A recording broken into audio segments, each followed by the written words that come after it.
한번 따라하실까요? 돌감람나무와 참감람나무의 비유. 이거 뭐 생물학 시간도 아니고 식물 시간도 아닌데 오늘 제목은 돌감람나무와 참감람나무의 비유, 이런 제목으로 말씀 은혜를 나누고 합니다. 때로 로마서에 나오는 건데 감람나무 이야기가 나오거든요. 그것도 그냥 감람나무, 돌감람나무가 있고 참감람나무가 있다, 비유거든요. 이 내용이 나올 때 이게 도대체 무슨 말이지? 오늘 이 시간 이후에 이제 말씀에 대해서 알고 나면 그래서 돌감람나무 이야기가 나오고 참감람나무 이야기가 나오는구나 라는 것을 가슴에 정확히 알 수 있는 그런 축복의 시간이 되기를 주님의 이름으로 축복합니다. 지금 축구계에는 총비상이죠. 2022년 카타르 월드컵, 축구별로 우리 여성 동지들은 별로 안 좋아하신다고 하는데 그래도 어떡하겠어요. 전 세계 정말 최고의 그 축구팀들이 최강의 나라에서 월드컵, 세계적인 컵을 한번 들어보는 것이 정말 로망 아니겠습니까? 우리나라도 얼마 전에 예선이 끝나서 이란에 이어서 지금 조 2위로 이제 본선에 진출을 했는데 포르투갈, 우루과이, 가나, 그래서 네 개의 팀이 지금 같이 또 열심히 리그전을 벌여서 16강을 진출해야 그나마 지금 이제 정말 세계적으로 우리나라도 좀 축구 좀 한다 드러나겠는데, 이 월드컵을 치를 때마다 징크스라는 게 있더라고요. 이상하게 국내 리그에서는 그렇게 축구를 잘하고 골게타 득점왕하던 사람이 월드컵을 앞두고 부상을 당해. 누구라고 말하긴 좀 그렇지만 꼭 월드컵을 앞두고 부상을 당해서 분명히 국가대표팀으로 나가서 월드컵을 나가야 될 사람이 한 번도 못 나간 사람이 있어. 한 번도. 그걸 세상적으로 말하면 운이 나쁘다고 말해야 될지 팔자가 그렇다고 될지 모르겠지만 꼭 그런 일이 벌어져. 그러면 참 신기한 것은 뭐냐면 누구나 인정할 수 있는 사람이 부상으로 못 나가게 되면 곧 대타로 나가는 사람이 대타. 그 대타로 나갔다가 골 넣어서 또 이름을 날리는 사람이 있습니다. 그러니까 참 어느 한편으로 보면은 불운한 사람이 있는 것 같지만 그게 또 어떤 사람에게는 기회가 되어져서 그의 진가를 드러내는 그런 상황이기도 합니다. 물론 적절한 비유가 되는지는 모르겠지만 이스라엘이라고 하는 나라는 정말 하나님 앞에서는 국가대표야, 국가대표. 하나님이 선택한 아브라함의 후손이죠. 그들에게 계명을 주셨죠. 성막을 주셨죠. 약속의 땅으로 인도하셨죠. 그들을 통하여 세계 하나님 복음이 전해지게 하셨단 말이죠. 궁극적으로 심지어 예수님은 바로 그 민족에서 태어나셨단 말이죠. 그러니까 영적인 어떤 계보로 본다고 하면 이스라엘 나라를 따라갈 민족이 없어요. 이건 완전 국가대표예요. 그런데 안타깝지만 이스라엘 나라가 부상을 당하네. 부상을 당하네.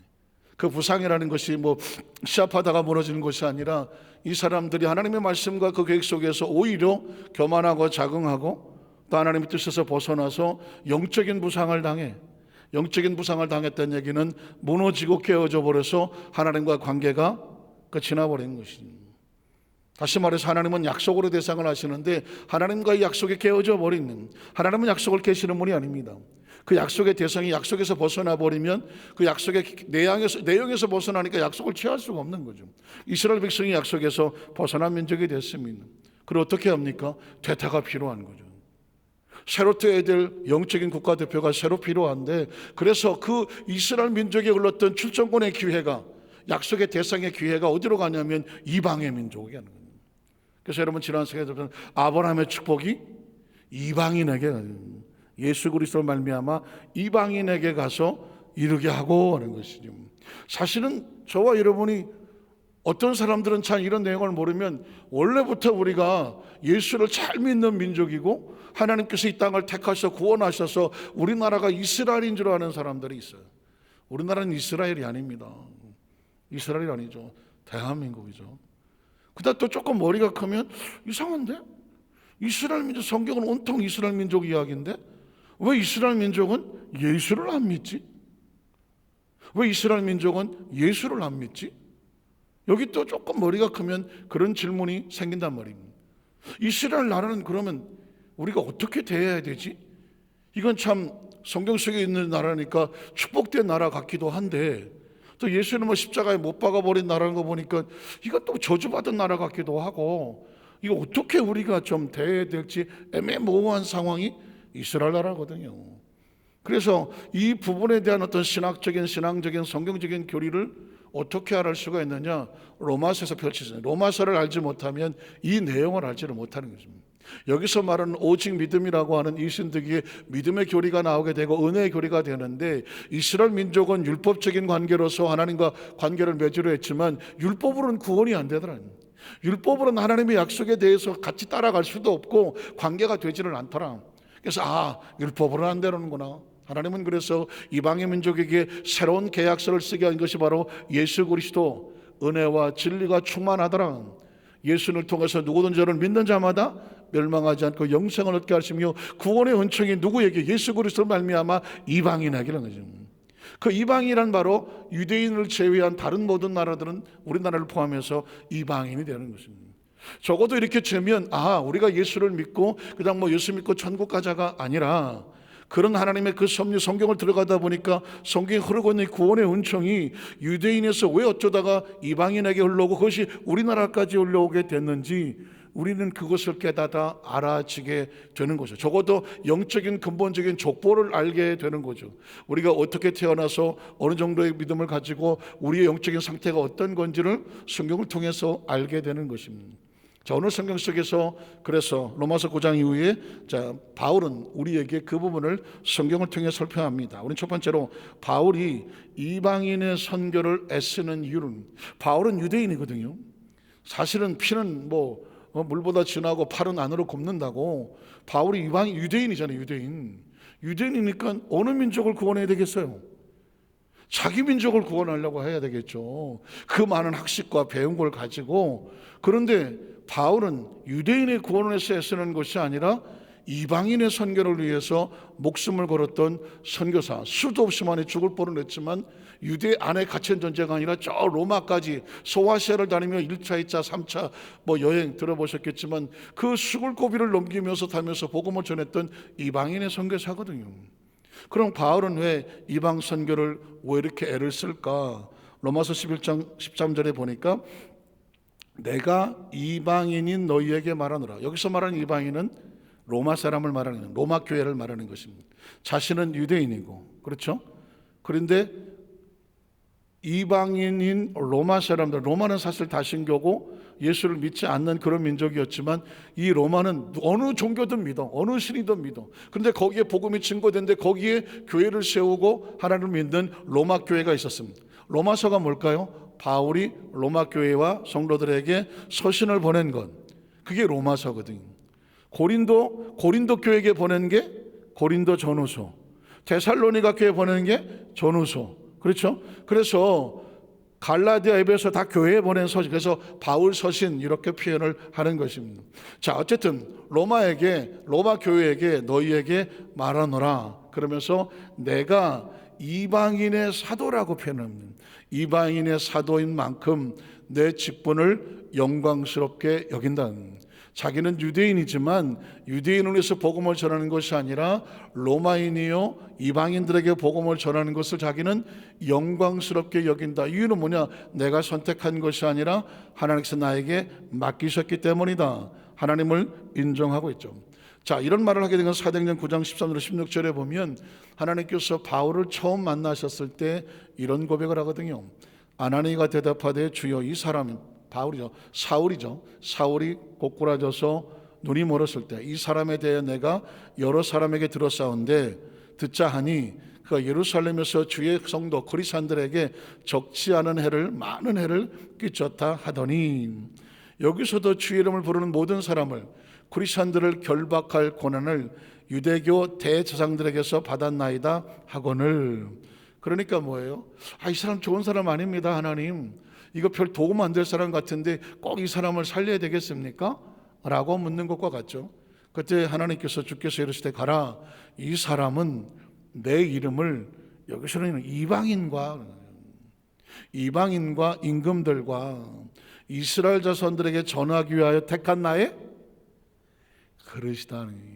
굉장히 중요한 비밀을 합니다. 하나님 안에서 한 사람 한 사람 모두가 사실은 택한 그릇입니다.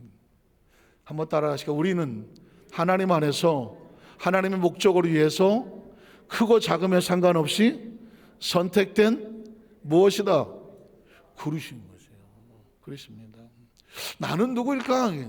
나 예수 믿는 사람이지 뭐 크리스찬이지. 그러나 예수 믿고 크리스찬인 것은 그런 이 땅에서 어떻게 살아야 되냐? 그릇으로 살아가는 거죠. 그릇으로 사는 겁니다. 근데 어떤 그릇으로 살 것이냐? 그건 이제 자신이 최선을 다하여서 하나님 맡긴 사명에 최선을 다할 것이냐 말 것이냐는 자신이 결정하는 거죠. 마치 달란트를 뭐 5개, 2개 받은 사람, 1개 받은 사람 다 그릇이잖아요. 맡겨진 그릇들입니다. 큰 그릇도 있고 작은 그릇도 있고 뭐 중간 그릇도 있는데 그릇의 사명을 잘 감당하도록 바울도 알고 보니까 자기는 뭐 자기가 뭘 어떻게 하려고 했었지만 하나님은 다 보고 계셔서 저놈은 내가 잘 갈고 닦아서 이렇게 쓸 이방인을 쓸 나의 그릇이야. 믿으십니까? 저는 우리 여도수만산교회 성도들의 이왕에 그릇으로 쓰임을 받으려면 베드로 같이 쓰임을 받을 망정 가룟 유다는 절대로 되지 마시라. 가룟 유다는 절대로 되지 마시라. 성경 속에서 가장 가슴 아팠던, 이름을 올리기도 가슴 아픈 사람 몇 사람이 나오는데 그 중에 하나가 사울이죠. 사울왕. 선택됐다가 버려지는, 사실은 선택됐다가 버려졌는데 하나님이 다시 찾지 않는, 이게 무서운 거예요. 다윗도 실패하고 막 하나님 앞에 몸부림치고 죄를 지고 했지만 하나님이 다시 거둬주시거든. 베드로도 예수님 모른다고 부인하고 도망을 쳤잖아요. 그러나 다시 거둬주시거든. 그러나 가룟 유다는 예수님이 거둬주지 않습니다. 왜 그럴까요? 누군 거둬주고 누군 배신은 사랑하고 가시는 싫어하시나? 그게 아니죠. 베드로는 자기가 부족해서 예수를 모른다고 부인하고 자기 목숨 때문에 도망치려고 했었지만 가룟 유다는 예수님의 등짝에 칼을 꽂았던 사람입니다. 내가 혹시 신앙생활에 내가 믿음이 부족하고 모자라고 어쨌든 간에서 내가 교회를 떠날 수는 있을지 몰라. 마치 베드로처럼. 그러나 교회의 등을 칼을 꽂고 교회의 해가 되며 하나님의 일을 방해하는 일을 알면서도 한다? 이건 가룟 유다와 같죠. 그러니 이거는 제가 지금까지 목회를 하면서 보더라도 부족해서 모자라서 했던 사람은 하나님이 안아 끌어다 세워. 그러나 등에 칼을 꽂고 교회에 어려움이 되고 아픔이다 상처를 뻗어나게 그게 그런 줄 알면서도 하는 얘기는 가룟 유다와 같아. 그런 사람이 회복되는 경우를 별로 보지를 못했어요. 그렇다면 이왕의 그릇이 됐다면 어떤 그릇이 돼야 돼? 사이즈에 상관없이 쓰임받는 그릇이 돼야 하는 거죠. 그릇이 깨져서 주인의 손에 피를 내는 깨진 그릇이 아니라 쓰여지는 그릇이 돼야 된다는 거죠. 오늘 지금 당장은 또 반대로 바울과 같이 저거 어디다가 쓰겠어 저거? 그랬는데도 하나님은 기다리고 계시는군요. 제가 나중에 이방의 선교를 위해서 지금 준비하고 있는 나의 그릇이야. 그러니까 어떻게 우리가 주위 서로 바라볼 때 함부로 뭐라 그럴 수 없는 이유는 뭐냐? 하나님의 무엇들이기 때문에? 그릇들이기 때문에 그렇습니다. 꼭 기억하셔야 돼요. 지금 당장은 조그만 그릇 갖고 쓸모없는 것 같지만요, 여러분 그 초장에 와사비 찍으려면 대문짝 많은 그릇은 소용없어. 얼마야 돼? 딱 요만한 그릇이어야 돼. 여기다가 초장을 넣고 배고픈가? 그 와사비에다 싹 비벼서 찍어 먹어야 또 이게 간장 종지 그릇은 따로 있는 거거든.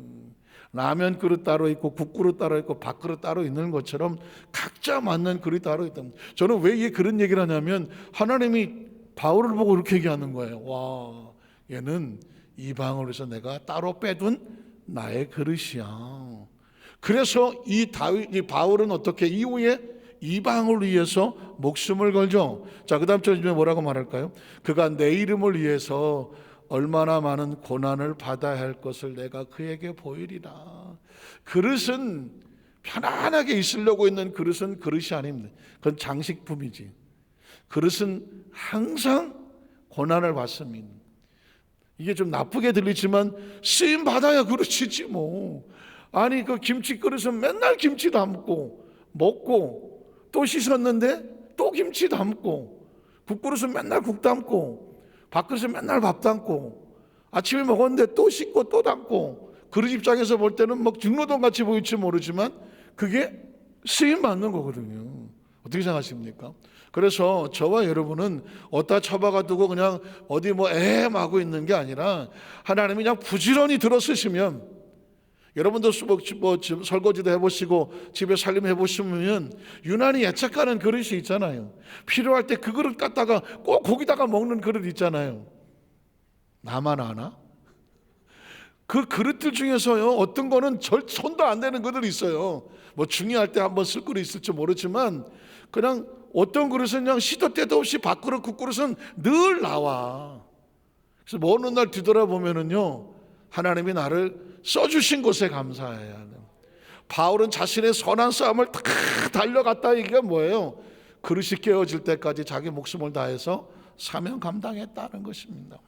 자, 로마서 11장 14절에 보면 왜 바울이 이처럼 이방인의 사역으로 선교를 해서 애를 쓰나, 이는 혹 내 골육이 뭐죠? 유대인이거든요. 이스라엘 백성들 골육을 아무쪼록 시기하게 하여 그들 중에서 뭔가 마음에 시기가 있어 갖고 나도 믿어야 되겠네, 얼마를 남은 자들을 구원하려 함이라. 여러분, 시기라는 단어가 나오는데 두 종류의 시기가 있습니다. 두 종류의 영적인 시기가 있는데, 한 종류의 시기는 남이 잘 되는 꼴을 못 보는 거예요. 요셉의 영들은 10명이나 되는 놈들이 그 요셉이 꿈꾸고 높아질 것 같다니까 막 배가 뒤틀려서, 그땐 배도 아니야, 배알이 꼬여갖고, 아니 저 시기가 지가 뭔데 저게. 그래서 어떻게 그의 꿈이 어떻게 되나 보자, 죽이려고 했었잖아요. 왜 그랬을까요? 시기하니까. 그것도 저 졸병이 지가 열몇 살밖에 안 돼, 저놈 자식이 지가 높아지고 우리가 거기다 절한다고. 영적인 시기 같은 거거든요. 근데 여러분, 우리가 예수님 안에서 절대로 시기할 필요 없어.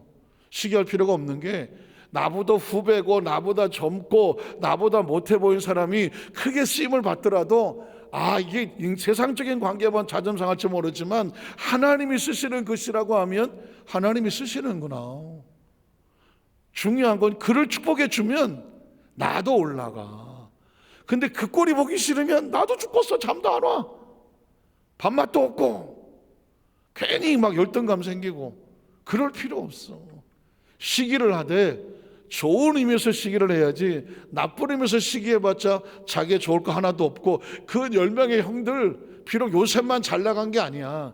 요셉의 그 나머지 형들도 하나님께서 나중에 성막을 옮길 때 보니까 12지파로 다 쓰시더만. 유다 지파도 앞에 가고 루벤도 쓰고 레위도 쓰고 다 써. 그래서 누가 먼저 쓰신다고 해서 굳이 거기에다가 시기할 필요 없어. 하나님은 나를 위해서 또 나의 글을 쓰실 때가 온다는 것이에요. 자, 그러면 어떤 시기를 해야 되냐면, 나도 그렇게 해야 되겠다. 한번 따라 하세요. 나도 저 사람처럼 해야 되겠다. 누가 잘 되면은요, 그걸 좋은 시기로 받아. 지금 바울은 그 얘기하는 거거든요. 저 사람이 유대인인데 저렇게 똑똑한 사람이 왜 우리한테 복음을 전하지 않고 저 이방인들을 저렇게 찾아다니지? 그러면 어떤 마음이세요? 도대체 이방인들에게 복음을 전하는 바울같이 똑똑한 사람이 저렇게 할 땐 뭐가 있지 않겠어? 그러면 저 사람이 믿는 그 예수를 우리도 믿어봐야 되지 않을까? 하면서 좋은 의미에서 나도 하고 싶다. 이렇게 하는 사람은 구원을 받는 거죠. 구원을 받는 거예요. 저 새끼 저거 뭐야 저거. 바울 꼴보기. 저 가지도 마. 난 저거 상동도 하고 싶지 않아. 자기가 싫어서 돌아선 사람은 하나도 구원을 받지 못해요. 아주 조심스럽지만 제가 좋은 의미에서 시기를, 제가 영산신학대원의 4기로 졸업을 할 때에, 이제 졸업 전에 3학년 때에 총학생회 이제 제가 총무를 했었는데, 그때 그 선배들 졸업식에 참석했다가 깜짝 놀란 적이 있었죠. 그때 당시는 조 목사님께서 대학원 원장님이셨고, 조 목사님께서 졸업장, 개근상, 우수상, 그다음에 3학년 2학기 성적상 4개를 상을 주셨어요. 그런데 제 앞기수에, 제가 4기인데 3기에 한 분이 4개를 다 받아. 딴 것도 아니고 조윤계 목사님으로 한 번 나가더니 받고, 또 있더니 또 나가고, 졸업식에 4개를 혼자 다 받아. 리사이트를 하더만 그냥 누구 나오시오, 또 나가. 들어가는데 또 나와. 제가 볼 땐 충격이었어요. 조 목사님 앞에 나가서 4장을 받는다? 어떤 마음이 들겠어요? 제가 마음이죠. 내년에 졸업식에는 내가 내장 받는다. 아무도 안 좋아하잖아. 아무도 안 좋아한다니까. 좋은 의미에서 시기를 하시라니까 벌써 마음이 벌써 빈정이. 저는 그랬어요. 내가 받는다. 그렇게 마음을 먹고 첫 번째 개근상장 어떻게 해요? 그때 동두천 교구 나갔어요. 제가요. 집이 은평구인데 새벽같이 나가서 동두천 가서 교구하고 오후에 퇴근해서 저녁에 저 의정부에서 백스 타고 종로 가서 3번 타고 여의도 와서 내려갔고 밤 10시 반에 끝나. 그리고 나서 또 집에 가면 11시 12시 되고 또 새벽에 나가고. 그거 개근상장 하려면 어떻게 해야 돼? 악착같이 한 번도 안 빠져야 돼요. 악착같이. 난 안 빠졌어. 막 비쫄딱 맞고 와도 화장실에서 씻고 머리 감고 뭐 세수하더라도 난 절대로 학교를 빠질 수가 없어. 왜? 개근해야 돼. 왜 개근해야 돼? 개근상장을 내가 받아야 돼. 그래서 난 안 빠진 거예요. 여러분 좋은 시기는요 원동력이 됩니다. 그래서 죽자 사자 난 절대로 안 빠져. 동두천이 어디예요? 난 지금 차가 있는데도 가기 싫어. 나는 멀어서. 그 버스 타고 전철도 없어 기차 타고 다녔는데 그러고 다녔어. 성적 3학년 2학기 때 죽어라고 공부했어. 3학년 2학기도 1등을 했어. 왜? 2장 됐네. 자, 봉사상을 받으려면 총학생회 사무총 저 총무를 해야 돼. 나갔지 뭐. 나가서 어떻게 됐겠어? 저 강릉순복음교회 저 이명근 목사하고 그 양반 서울대 나왔다고 아주 그냥 머리 좋다고 장관하는데 나하고 둘이 나갔어. 누가 됐겠어? 묻지도 마.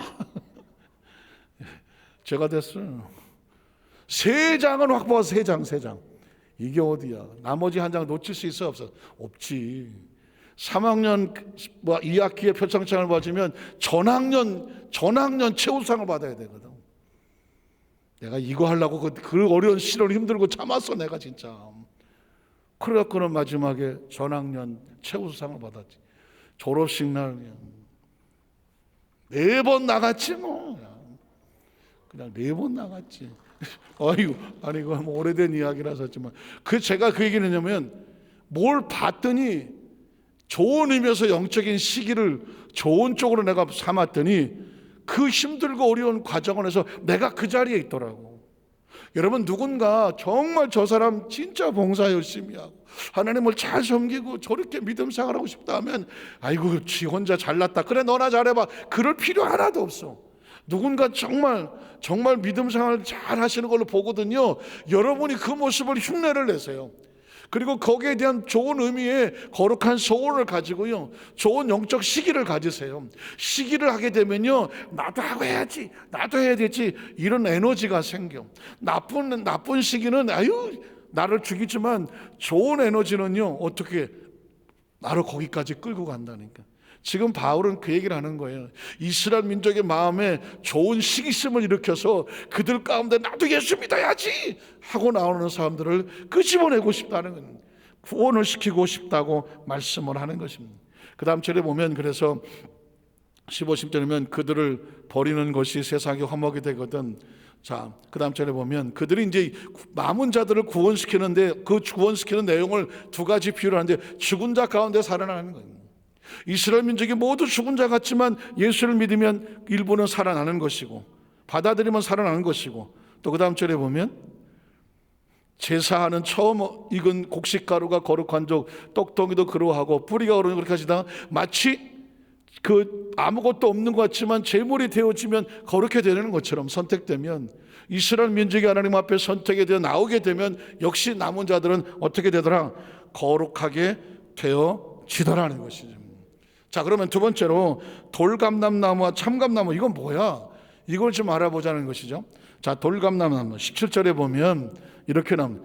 또한 가지 얼마가 꺾이었는데 돌감람나무인 내가 이렇게 말하죠. 자, 바울은 지금 이렇게 비유합니다. 이방인이 있고 유대인이 있습니다. 그러니까 유대인은 아까 그랬죠. 국가대표에서 부상을 당해서 스스로 무너졌어. 그래서 새로운 대표가 됐어. 그게 이방인이야. 그러면 원래 감람나무는 참 감람나무가 있는데 이 참 감람나무가 똑바로 하지 못함으로 말미암아 이 돌감람나무가 참 감람나무 자리를 차지해 버리는 거죠.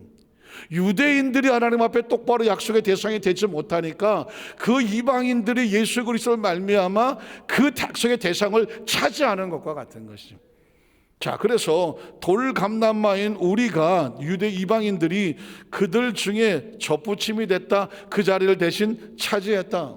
그래서 참 감람나무는 뭐냐? 이스라엘 민족이든 참 감람나무 뿌리의 진액을 함께 받는 자가 됐다. 처음 아브라함이 받은 약속의 대상을 이제 우리가 가지가 되니까 그 약속이 우리한테 들어왔어. 이방인에게 들어왔어. 그렇지만 원 약속은 누가 했어요? 아브라함과 한 것이지. 그러니까 이제 이야기는 뭐냐? 아브라함에게 하신 약속을 절대로 우리가 이 민족을 부인하거나 무시하거나 경멸하거나 심판하거나 비판해서는 안 된다는 거죠. 참 감람나무 뿌리의 진액을 함께 받는 자가 되었은즉 그 가지들을 향하여 자랑하지 마라. 아유, 저것들은 뭐 그렇게 선택됐다고 말이야. 약속받은 백성이 예수를 믿지 아니함으로 말미암아 아이 저 꼴 좀 봐, 저거 예수도 안 믿고 저거. 아유, 이스라엘 민족 할 이유가 없는 게 하지 마라. 이유는 뭐냐? 우리가 받은 은혜의 원줄기는 이스라엘로부터 왔다니. 예수님도 이스라엘 민족으로 왔고 그 민족의 약속의 첫 대상이었다. 그 이스라엘 민족이 하나님을 잘 섬겼으면 그게 우리에게 왔겠느냐? 그들이 잘못 믿음으로 말미암아 그 구원의 촛불이 촛대가 우리에게 온 것이 아니냐? 그럼 어떻게 해야 돼? 우리도 똑바로 믿어야지. 교만하지 않아. 우리가 잘못 믿으면 어떻게 된다? 우리의 어떤 촛대가 어디로 가? 다른 민족에 갈 수가 있는 거예요. 여러분 혹시 그런 소리 들어본지 모르시겠지만 전 세계에서요 이렇게 기도합니다. 하나님, 대한민국에 저 사우스 코리아 그 대한민국에 내려오는 강력한 성령의 역사와 부흥의 역사가 이 기도의 줄기가 우리 민족으로 오게 해 주십시오 라고 전 세계에서 기도하는 데가 얼마나 많은지 모르겠어요. 저 남미에 가면은요 성령 운동하면서 기도를 뭐라고 하느냐?